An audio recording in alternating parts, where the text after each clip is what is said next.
Stop. If you're thinking about buying a brand new home, you need to hear this first. I'm about to expose the biggest secrets that builders don't want you to know, and I'm not holding back. So, things that could cost you thousands of dollars and a ton of frustration if you don't know what to look for. So, builders are gonna hate this video. I'm gonna get a ton of flack for it, but I'm doing it anyway. So I know these secrets because I spent 20 years working directly for home builders, including two of the largest in the nation, and I've personally sold over 1.4 billion worth of new homes. I've seen the tactics, I know exactly how they operate. Having said that, I'm here to make sure the worst doesn't happen to you. So if you stay with me until the end, I'm gonna show you exactly how to protect yourself, how to look for, and how to walk away with the best deal possible. Because trust me, this information, you're not getting it anywhere else. So let's get into it. Okay, number one, the price you see is not the price you pay. Ever seen a billboard or an ad that says home starting at the 500s? Sounds great, right? Well, that's just the base price. What they don't tell you is that once you add in lot premiums, structural upgrades, finishes, your actual price can be $50,000, $100,000, even $200,000 more, just on an average priced home. So let alone like luxury homes. That stunning model home you just toured, yeah, none of that's included in the base price. So builders showcase the best of the best. Think gourmet kitchens, upgraded flooring, high-end appliances. Most of it's optional. Always ask what's included in the base price and what's an upgrade. Before you fall in love with a model home, ask for a list of standard features and upgrade costs so you're not blindsided later. But let's be real, it's really unlikely they're just gonna hand it to you. They don't want you to get sticker shock. Builders don't want you to focus on the last price. They want you to focus on building your model and pricing it. Those builder contracts, they're all in the builder's favor. Buying a resale home, you get to negotiate on stuff on the contract. Buying from a builder, contract is 100% written in their favor. And I've personally seen buyers get burned because they just didn't understand what they were signing. These contracts are ironclad and often include things like delays without penalty, no guarantees on the interest rate, of course, non-refundable deposits, and let's be crystal clear, after your conditions are removed, that deposit's gone. So if you change your mind, c'est la vie, you don't have an out. That's why it's called a contract. And here's something else. If prices go down after you sign, don't expect a refund on the difference. It's not happening. Just to add insult to injury, the bank appraisal might come in lower than your purchase price, which means you're gonna have to come up with the difference. I've seen this before. Some contracts also have escalation clauses. What's that? Listen up. This is a clause which allows the builder to increase the price if their costs go up before closing. So even if you think your price is locked in, you could still be on the hook for more money. And here's one most people don't know. Some builder contracts give them the right to cancel the deal if they don't like you during the building process. If they decide you're too difficult, you're asking too many questions, or just making their lives harder, they can terminate your contract and keep your deposit.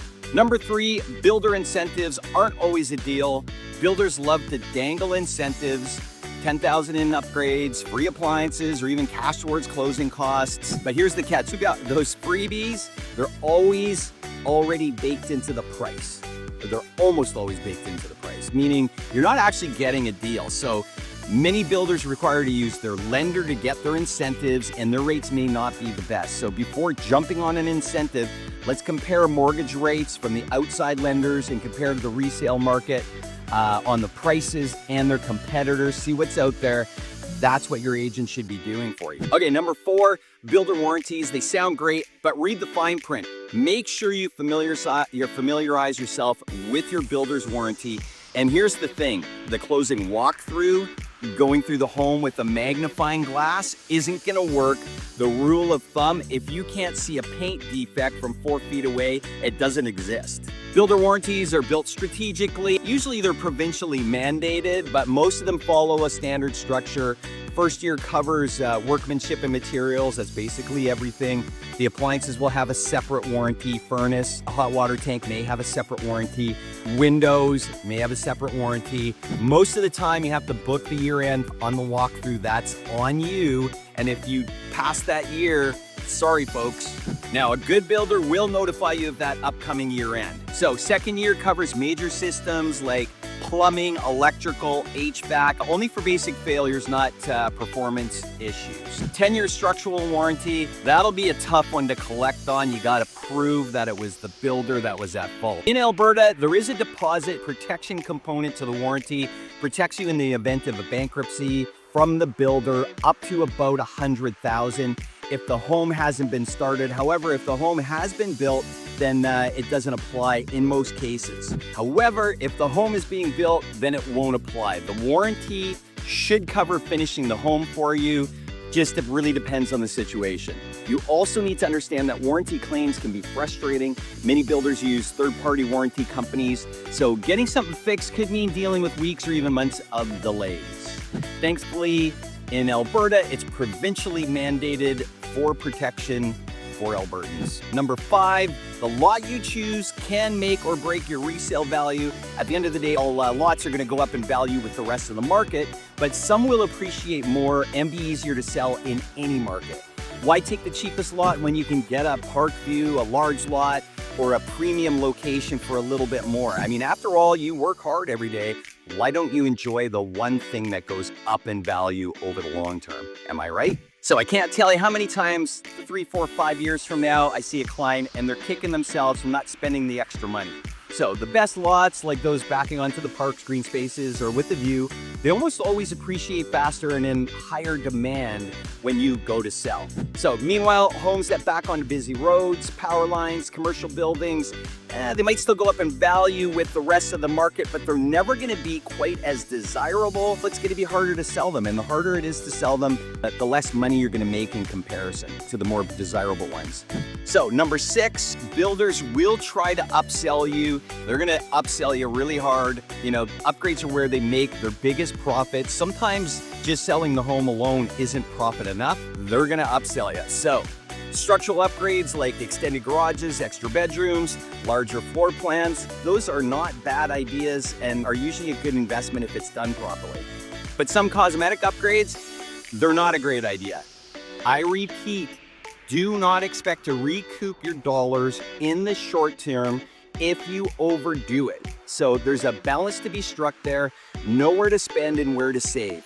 If it's something you can change later and you're on a budget, then the rule of thumb is always go for the bigger home, go for those structural options first before spending tens of thousands on cosmetic upgrades. As much as we like them and we want them and we know our buddy got them and the neighbors got them, it might not be in the budget for you this time. That's okay. You can do it next year or the year after.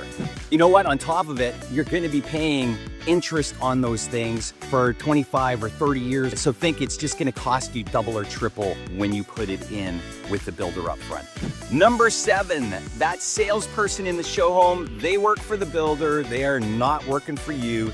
They act like your best buddy. Don't kid yourself. They work for the builder, not for you.